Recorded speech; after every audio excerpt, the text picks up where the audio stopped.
காலையில் நம்ம தோட்டத்துக்கு வந்திருக்கோம். தென்னந்தோப்பு பின்னாடி பார்த்திங்க அப்படின்னா இப்போ தான் தென்னங்கன்றுகள்லாம் வச்சு ஒரு ஒரு வருஷம் ஒரு 1.5 வருஷம் ஆகுது. இதுதான்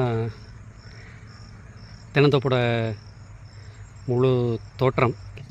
இதெல்லாம் வந்து இப்போ பார்த்திங்கன்னா அப்படியே சமீபத்தில் இப்போ பெஞ்ச மழையில் பூராவும் எல்லாம் அப்படியே பில்லு முளைச்சி கிடக்குது. இப்போ இதை வந்து இதையெல்லாம் சுத்தம் செய்யணும். சரி, மழை பெஞ்சு முடிக்கட்டும் அப்படின்ட்டு விட்டுருக்கு. இதில் வந்து முழுக்க இந்த விவசாய வேலைகள் இதெல்லாம் செஞ்சு இதை பராமரிப்பு செஞ்சு இதை பத்திரப்படுத்திட்டு வர்றதுக்கு முழு காரணம் ஒரே நபர், அப்பா மட்டும்தான். 100% பங்கு தந்தையாருடையது. கிராமத்தில் இருக்கிற ஒரு மிகப்பெரிய ஒரு பொக்கிஷம் என்ன அப்படின்னா, நமக்கு தேவையானதை நம்மளே பயிர் செய்து அறுவடை செஞ்சு பயன்படுத்திக்கலாம். இந்த சைடும் தென்னந்தோப்பு தான், அதற்கு மேற்கு பகுதியும் தென்னந்தோப்பு தான். பின்னால் வந்து ஒரு சத்தம் கேட்குது இல்லையா, அது வந்து என்ன சத்தம்னு நீங்களே யூகிச்சுக்கோங்க.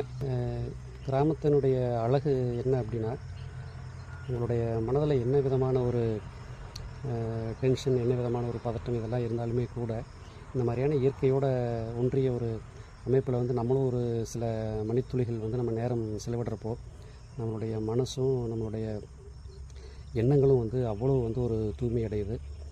நம்மளுடைய சிந்தனைகள் வந்து அவ்வளோ பசுமையாகுது. குறைந்தபட்சம் நம்ம வந்து நேரடியாக இறங்கி விவசாயம் செய்யலினாலும் விவசாயிகளை வந்து நம்ம வந்து இன்றைக்குமே வந்து தலையில் தூக்கி வைத்து கொண்டாட வேண்டும்.